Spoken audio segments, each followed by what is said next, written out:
see that even a rich country like South Africa, they need GIZ to fly them to Latin America. So it means that these funding issues we are taking more seriously. And number four, you insisted on concrete multi-stakeholder engagement and wider partnership so that security is not left in the hand of only few people, but it encompasses the whole society.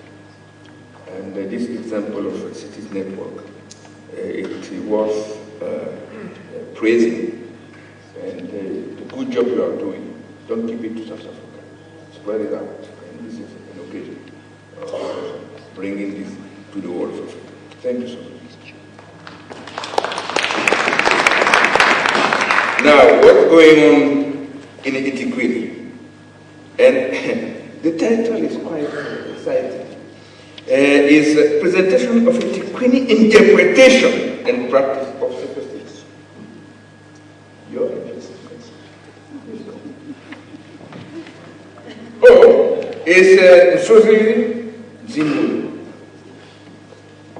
I know that Etiquette is represented by two people here, but it's turn for now. A round of applause, of course.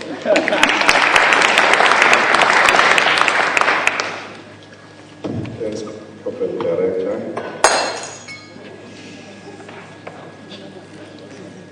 Minister and Governor present, all mayors, deputy mayors and councillors, United Nations delegation, United Cities and Local Government Africa delegation, South African Citizen Network delegation, administration, leadership, all spheres of government, members of the eThekwini Executive Council, representatives of donor agencies and business sector, distinguished guests, dignitaries, members of the media, ladies and gentlemen, all protocol observed.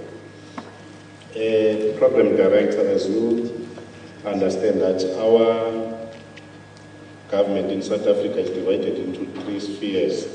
One is national, the second is provincial, and we are in the municipality, the last, which is near to the communities where most of the things are happening. Program Director, the issue of urban safety and crime prevention is one of that, has been one of the agenda of our African cities for a very long time. We must understand the challenge of crime and lack of safety is not an African phenomenon alone, but it is widespread globally. We cannot dispute that fact urbanization in our continent is progressing rapidly. Africa's rate of urbanization has soared from 15% in 1960s to 40% in 2010 and is projected to reach 60% in 2050. The question is, what are we as a collective and as individual member cities doing to address these challenges?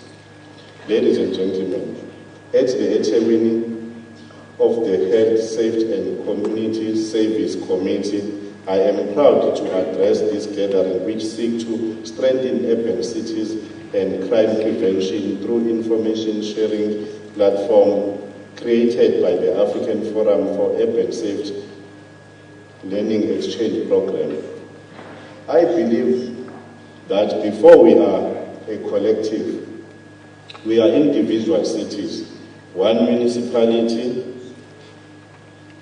has a long-term development plan for urban safety, which is highlighted in Plan 4 of the Integrated Development Plan. A mandatory 5-year plan which South Africa local government is required to compile to determine the development need of the municipality.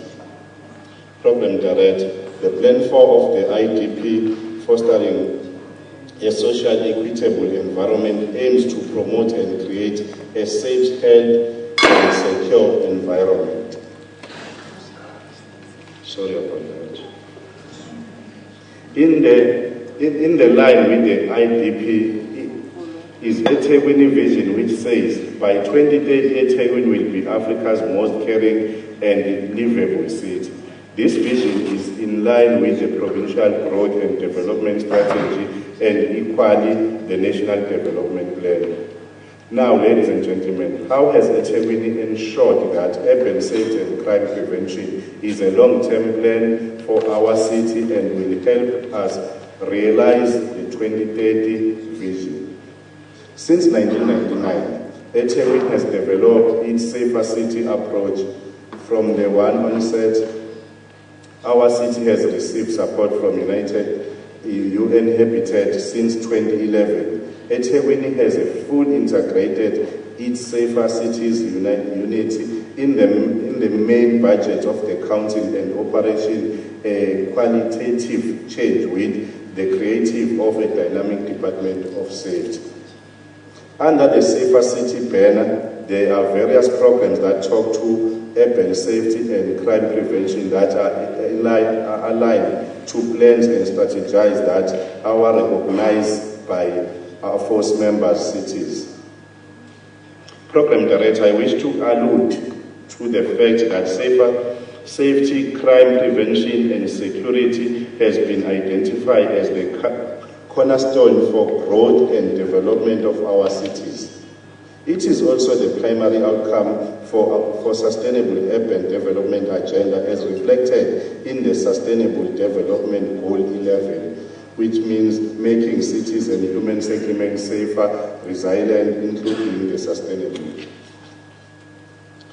Safety of communities is both private and public space has also been identified as key for African growth and development as reflected in Africa Vision 2063, which states that peace, security, and stability should be preserved. In this regard, ladies and gentlemen, it is commonly known that our society that is held hostage by crime is not a happy place, and the effects of loneliness always have a profoundly negatively effect in the livelihood of our citizens. Crime also damages the confidence that business holds for their future, leading to lack of economic growth and less job opportunities. The negative impact of crime, any crime, just cannot be overstated. And crime is not a simple phenomenon. Either it is a child up with society issues like education, civic pride, access to honest empowerment, opportunities, personal dignity, hope and optimism. If these things are lacking, there will be no crime. There will be crime. A safe city, therefore, is one of where cities live in security. They know that their fellow citizens are not forced to turn to crime as a matter of survival. They know that they have an effective and trustworthy police force. There will be a high level of civic participation. There will be good governance, accountability, and social inclusion. The emphasis will be on prevention rather than cure. In order to reach where we want to go, we need to talk to each other as local governments, cities, and need to look at what they are doing. And when they get it right, share that with other cities.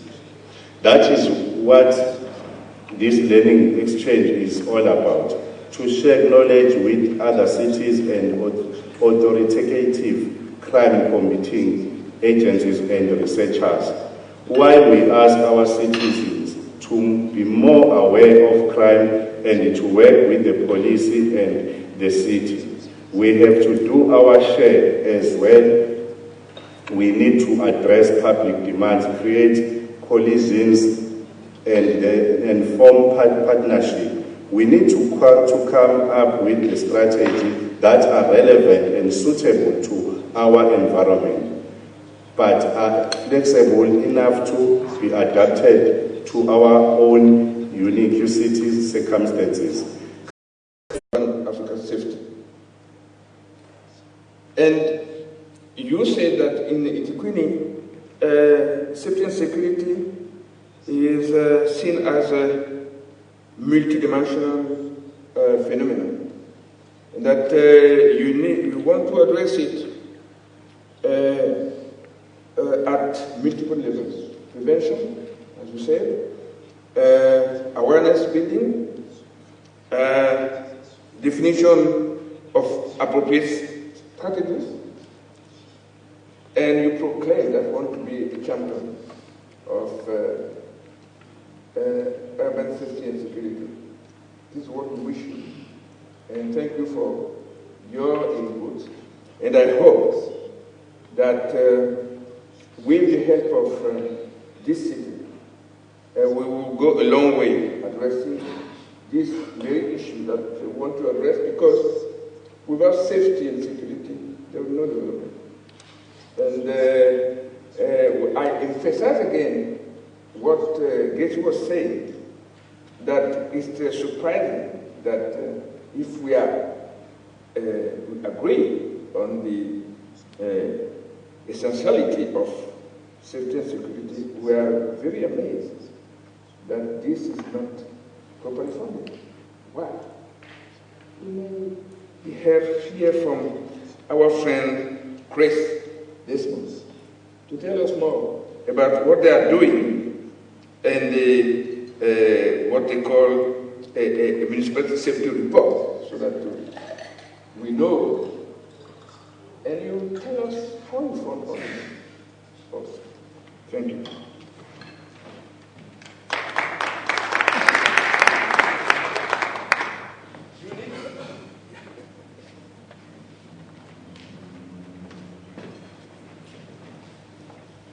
Good day to everyone, and thank you to the chair. As mentioned, I'm Chris Desmond. I'm from the Human Sciences Research Council, which is, for those of you from outside of South Africa, which is the state-funded social science research council in South Africa. So I'm a late change to the program, but we thought it might be interesting to hear about a very particular initiative that has been supported by the Safer Cities unit in eThekwini. Now, one of the major concerns within the city, and particularly within the central business district of the city and the suburbs immediately surrounding it, is the safety concerns that arise because of large numbers of homeless people living in the city. And while in South Africa it's not always clear whose mandates the homeless are, whether it falls to municipalities, to provincial governments, which departments within provincial government, and so forth, the municipality in eThekwini took it upon themselves to undertake a number of programs, and then to, in discussion with us, to undertake a study to try and understand the issues around homelessness more generally, for the purpose to address a problem which does raise safety concerns for citizens within the city, but it's also a vulnerable population in and of itself, which has its own set of safety concerns. So not just a cause of worry, but also a population to worry about in and of themselves. So I wanted to go through a little bit of some of our overall findings to just give you a sense, not necessarily so that you need this particular information on eThekwini, but so that you can have a sense of the process which Safer Cities has supported in order to try and tackle a particular problem in this area in a more systematic and understanding way. And so what we did is we undertook a 3-phase study with support from Safer Cities. And the 3 phases, I want to just speak through them because I think it really speaks to the investment by the city in a process which was designed to get us somewhere.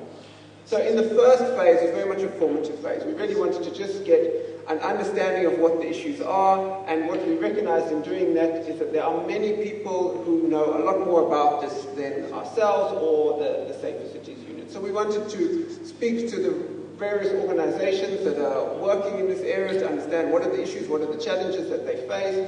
We wanted to bring them on board in the process, and we established a steering committee for the study, which was a small group to guide the design and implementation of the study, but also a larger advisory group, which was open to anybody working on homelessness in the city to bring people together and say, look, this is a project which may be undertaken by the HSRC in collaboration with Safer Cities, but really is something which we have to involve everyone in, because if we are to address homelessness in the city, it will require many actors in order to address that.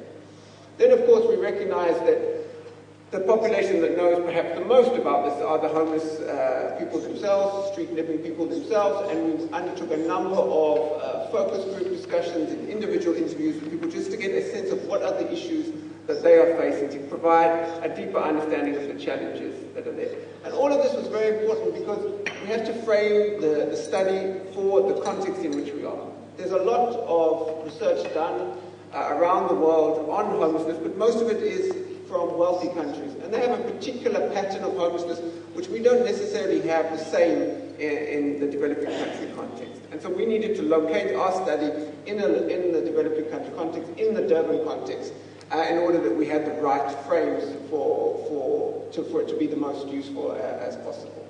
So that phase, we conducted all these interviews. We got a real sense of the issues that I had. What is going on? What are the challenges? What are the pathways that are leading people into homelessness? What are the challenges that they face? And what are the things which they believe would help them to get out of homelessness, from both the service providers and from the homeless people themselves. So that gives a sense of the nature, but what it doesn't tell us is how common these problems are. Different people will raise different issues. Different people will have different stories. And what's important is to know how common are these different stories so that the municipality and other partners can act in a way which prioritizes according to the magnitude of the problem in different areas. So for that, we conducted a phase 2, which was a census. We actually focused only on the central business district and the immediate surrounds, but we tried within that area to count and interview every person who was sleeping on the street or sleeping in formal shelters at that time. So a very intensive study to really try and cover everybody. Now, often the research process will end there. We have the information, we can provide the information. And we are very fortunate in this case to be supported to say, no, let's carry on just a little bit further. Let's start the process of thinking of what these results mean for policy. And again, we recognize that we as the HSRC don't necessarily have all the answers. And so we went back and reported the findings to all of the people that we were involved with, the service providers, municipal departments, the Metro Police, the homeless community themselves, and ask them to think about the findings, to think what do these findings actually mean when combined with their experience for what we should be doing as a city. And then we asked all of those groups to nominate representatives to come and sit at a round table and discuss now what should we do. So we are not making the recommendations, that group is making the recommendations. And we knew there would be differences, so we did that over two round tables, just to have one where everyone got to say what they were thinking, whether or not they agreed, wasn't relevant, just to get all the ideas out there. Everyone got to take a break for a week, and then almost everybody returned for the second meeting where we actually tried to come to some agreement on what should be the focus areas. Obviously not a definitive list of what should be done, but provides the seeds of what could inform a policy-making process going forward. So I wanted to emphasize this process because I think it shows a way in which a department interested in improving the knowledge base of the services that they deliver can partner with an academic institution and together can facilitate the grouping together of numerous partners so that we can finish a study both with better knowledge and the beginning, just the beginning of a policy making process. So I'm going to highlight some of the findings to both give you a sense of the issues that are in the Central Business District of Durban, but also just to feed into some of those discussions about policy recommendations. So for those of you who know Durban, this is the Central Business District of which you are in. I should have marked where you are at the moment. And then we stretched a little bit up into some of the suburbs and along the beachfront to the river because previous policing policies have dispersed the population, particularly the drug-using population within the city outward, and many of them have now moved into the lower areas of suburbs surrounding the CBD. So we wanted to make sure that we included those areas as well. So what did we find? We found that there were approximately 2,000 people living on the street, sleeping on the street or in parks or under bridges within that Central Business District, and a further close to 2,000 people living in what we have termed formalized shelters. Now we should be clear that shelters in the traditional sense that they occur in many wealthy countries, which are free places to stay for homeless people run by charitable organizations, we don't have in Durban. All of the shelters we have are privately run for-profit shelters, with the exception of one church-run shelter, which is also still charged for. So there are no free shelters in Durban. But there are shelters which are known to be places where the homeless are staying regularly. And so we found roughly 2,000 people in each. We see already a marked difference from what we see in the wealthy world, where people are often on the street. Mental health is a much more common reason in those countries, still a reason here, but a much more common reason. Whereas here, it's the typical story from the qualitative data that we got was I came to the city looking for work, and the work search did not go well. So contrary to the stereotype of lazy homeless people, these are people who actually had the courage, if you like, to leave their home in search of a better life in the city, and it didn't work out. The second most common reason is something to do with things going wrong at home. Breakdown of the relationship, a death within the family that leads to the household breaking down, and people having nowhere else to go. And that is the most common reason for people who are on the street who are originally from the city. Because they haven't left looking for work, they left because something went wrong at home, and they moved into the city. Substance abuse was less commonly reported as a reason for coming to the street, but we should remember that often the cause of family breakdown is because there's substance abuse in the home. So we don't want to suggest that substance abuse is not important.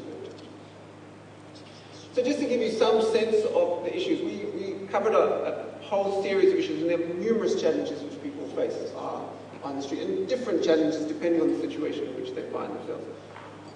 Women often have problems in keeping themselves safe. Everyone has problems with getting access to toilets and showers. As in most cities around the world, public toilets are locked at night, and so if you are living on the street, you are faced with a real challenge. There are issues with people not having their identity books and not being able to get access to services and so forth, so a range of issues. So one of the main things which came out, and is very relevant for the discussion of safety, is while this community is thought of as perpetrators of crime and violence, and no doubt and some of them are, as many of them admitted that to us, they are also victims of violence. And so we asked people about their experiences of violence, both on the street and in shelters. And a large proportion of people experience violence either from other people living on the street, and particularly from the police, from the Metro Police, particularly those living on the street. And the reason for the ones on the street having such high levels is because the Metro Police are tasked with sweeping the streets, is what it's called, and that they are tasked to enforce the bylaws that people are not allowed to sleep on the street. Businesses put them under huge pressure to enforce these laws, and so this is a daily occurrence that they have to do this.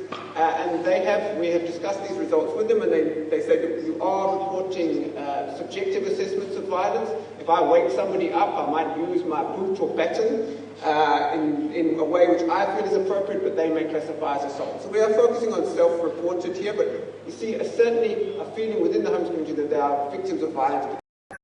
They need placement in job opportunities. There were other issues. People do need rehabilitation for substance use, and we should note that many of the people who said they need a job are also reporting use of hard drugs. And so obviously there's going to be need for a combination of interventions, but when asked, what is at the top of your mind is a job that is seen, at least by this community, as the way out. And again, that changes the dynamic from that which we see in wealthier countries. And this particularly comes out to there were very few people who said they want to stay on the streets. If you conducted this survey in the US, you're more likely to find a significant portion who say this is where I want to stay. We didn't find that. Most of the people say they do, in fact, want to get, the vast majority say they want to get off the streets. So in these policy discussions, these are not our recommendations, these are the recommendations of representatives from various levels of government, various NGOs, the homeless people themselves, and academics. We've got everybody together which is through some issues. Just to start the process, you can't make policy recommendations that quickly, but to start some of the discussions.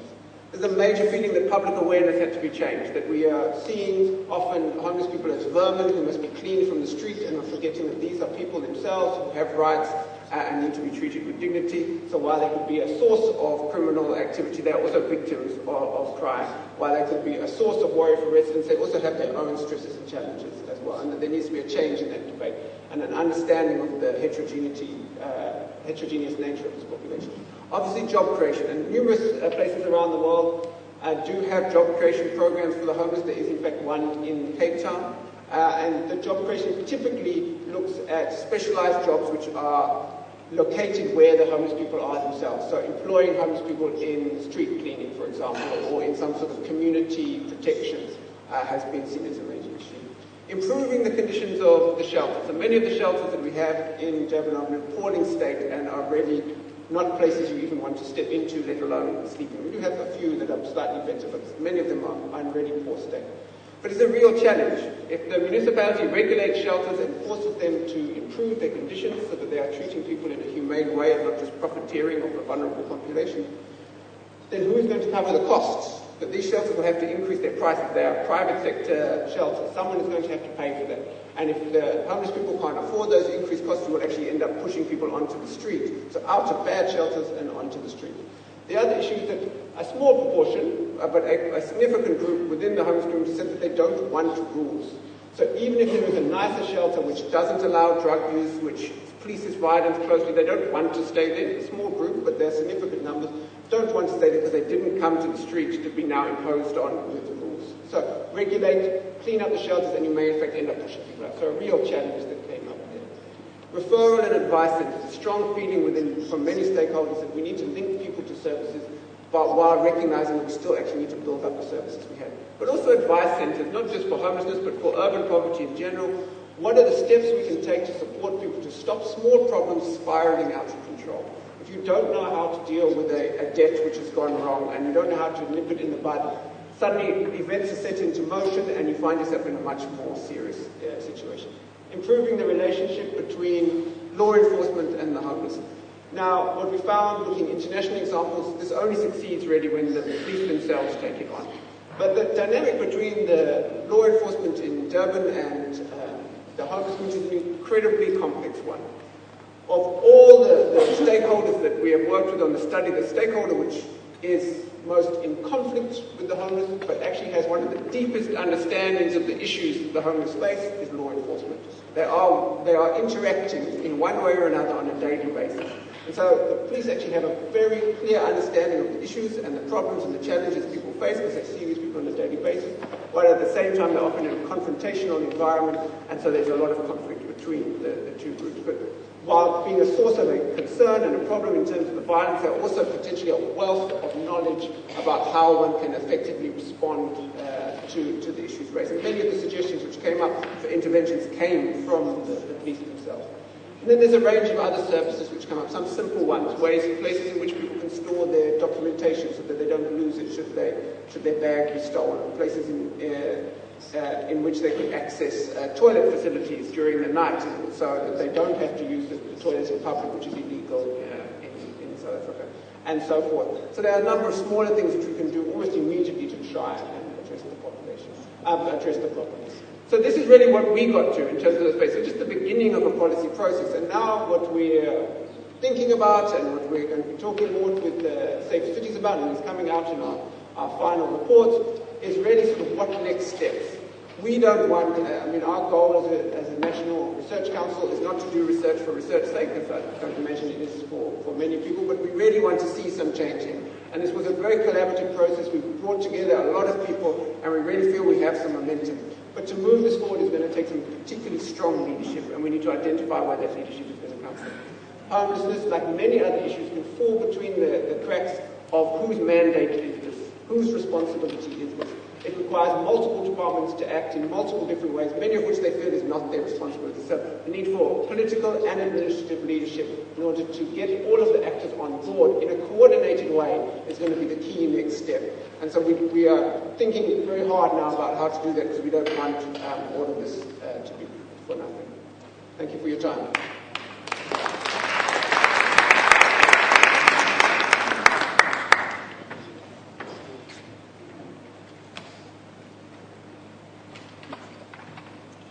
Well, Chris, thank you so much for your presentation. And I will not do justice with some other comments because it was so rich. But what I gathered from what you said is that we want to go in root causes of why are people on the street. And this is very, very important. And you highlighted the importance of collaboration between academia and cities. And this, I hope all the mayors in the room are hearing that the academia can bring them this understanding of the issues, so that before they define their policies, they have a good knowledge of what is happening in the city. We also saw that, of course, academia is always methodological, so I don't go into that one. Leave it to them. But what we saw is 3 solutions that are the obvious. So people will ask you, why do you want to go in all this if you just take the obvious? Employment, shelter, services. Then, what I'm missing, and this is a challenge to you and to the city of Sydney, is at the end, what do we do? The question you raised, and which is still unresponded, is, okay, who will pay? Who is willing to pay? It means, how are you going to organize a political dialogue among citizens of Etiquette to know if the haves can accept to pay for the have not? Is this on the agenda of the city, or is this delayed? Because facing this for any elected councillor can be dangerous for his next election. But delaying it is just delaying the moment you have to face it. So I don't know if it is in order to address it at this stage, but this is where having tours across the world can be very interesting. The city of Medellin in Colombia have exactly the same kind of issues. And they address it in a very academic way. They said, for these rich people of my city to be interested in the future of the poor people in this city. Our kind of panel discussion here. So right at the heart of it, and I'm not sure whether this is a laser. Yeah. So right at the heart of it is a call for a kind of Africa-centered agenda, where, in keeping with the earlier presentations, asking for us to have an African understanding of what's happening. So that's right at the heart of it. Forgive us, we're trying to draw the continent, but we're clearly not artists, right? So that's right at the center. And then very interesting, we divided the top in terms of external focus and internal focus. In terms of an internal focus, the biggest cluster of things that had come up was issues around building effective leadership and good governance, right? So let me this is a much clearer slide. So internal strategic challenges, in fact 7 votes, the most number of votes, and all of us collectively voted, is talking, chairperson, around leadership and good governance. Yes, funding is important, but the bottom line is, how do we look at issues around accountability, around coordination, around ownership and transparency? So that was a big thing. Secondly, and just came up now as well, around capacity building, training and research. We just heard HSRC, we heard Geshi talking about really doing data-driven studies. So clearly, prioritizing capacity building, training and research. Then 3 votes, Secretary General, for the issue of funding and financing. So as African practitioners, right, we're saying, so where is this funding going to come from? I don't have the answers. We have to talk about it, yes?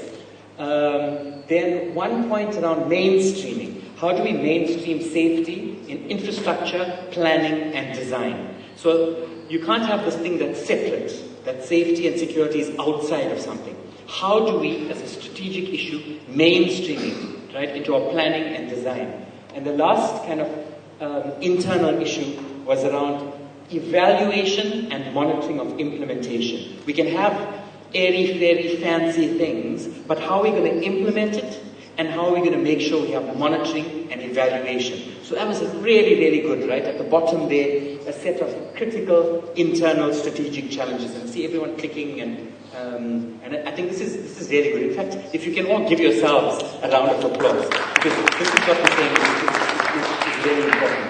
And then going back to the slide at the top there was a set of kind of external issues, not affecting us as kind of practitioners and as political leadership, the kind of things out there. 3 big things. Firstly, calling for us to acknowledge the changing nature of urban crime. Yeah? Saying that maybe we don't understand this thing. Things have changed, and acknowledging us to understand that we need a new mindset. 6 votes. 6 votes for issues around focusing on community cohesion, engagement, participation, and empowerment, particularly of young people. And a common theme that came out earlier was around youth again, right? So it's youth, youth, youth. If you look at the stats around the shelters and those of us who are on the streets, again, young people, right? So I'm looking around the room. I know I'm certainly grey, and I don't know how many of us here are like under 35, right? So here we are, but are we championing the issues of young people? So that's the biggest issue there, around young people, social cohesion, community engagement. And then very interesting, tackling the issues of high unemployment and poverty. We're saying that we cannot separate out poverty, unemployment, youth unemployment from the issues of safety. So if you look at the slide again, clearly poverty, unemployment, youth comes out very, very importantly. So my role here, Chairperson, was to try and pull together what we spoke about as content issues, yes, and to begin to set the scene now through you, Chairperson, into a quick discussion. I know we are hungry, and my time is showing it's like 1:45. And I don't know if I can check with Chairperson or the organizers whether really we just introduce what's going to happen and maybe take some lunch and come back, because I don't know whether we're ready to do another round of group discussions just yet. So through you, Chairperson, do you think we could explain what's going to happen, grab a bite to eat, and then come back? Where is Musa? So Bang Musa or our organizers, if or maybe with the power vested in me as facilitator, do I get a kind of yay that we want to? Okay. So this is what we'll do. Is I'll just set the scene so that you grab something to eat, and then we'll come back and then go into the group discussions. What we meant to be doing in this session, and you'll know that we're like 2 hours late, was unpack this thing called AFUS. Yeah? So we kind of said, we had a morning discussion, we spoke about the content issues, we drilled, we spoke about the research, the excellent work being done in eThekwini and South African Cities Network. What we're going to be doing when we come back from lunch is to have a group discussion around what exactly do you think the role that AFUS should be playing in moving this agenda forward, around dealing with those issues, etc. One, so what is the exact role? Is it around all of those things that we spoke about? Secondly, what kind of institutional framework should we put in place in terms of structures and systems and processes to deliver on that role? Should it be a bottom-up? Should we be working through UCLG Africa at a broad coordination level, then using the regions in UCLG Africa, so we have Southern, we have etc., etc. What kind of structures, what systems should we be placing, right? So that's the issue of institutional. So we're starting with form, we'll follow function. So the function, what should we be doing? And then the form, what form should this take? And then lastly, and the $1 million question, is what kind of resources do you think we'll need to be mobilizing if we want to be effective? And let's not all say money, people. Yeah, we're saying so. What kind of resources and how do we mobilize it? Are we talking about more warm bodies, etc., etc.? So I'm quitting your appetite, forgive the pun. So when we come back to kind of move into that scenario. So Chairperson, I'll leave it to you to see how you're going to make this work. First of all, I will want that the people that were in this panel, you give a round of applause to these people because they did a very job. We now know what is happening in South Africa and have a good indication. Despite what Second was saying, we have a good indication of where we are headed. Now, I will be calling colleagues that were in this same place before these people move. Yes, you stay here. Gentlemen, you have to move to your, in the room, including and I will call Badian, the mayor of Etikuni municipality is still here? No? Those who were here in the first, in the morning. Why? Why so? Because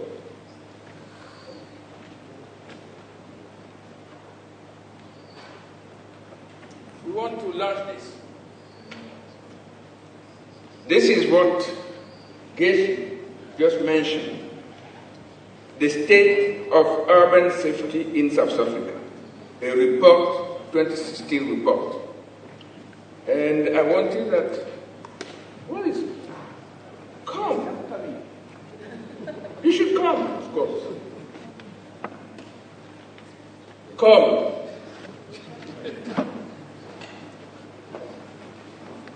Tunde. Come. Mayor. Come.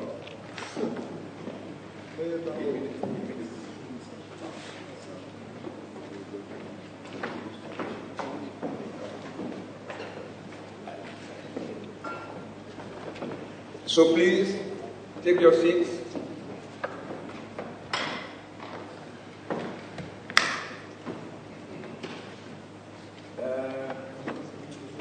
The mayor,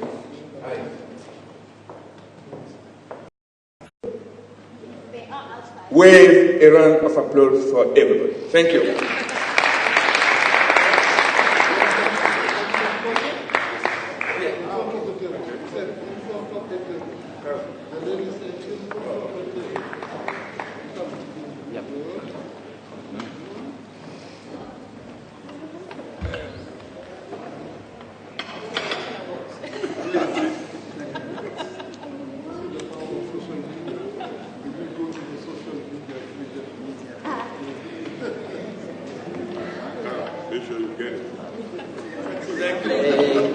Thank you very much. May we request that we are back here at least by 2:30? Yeah.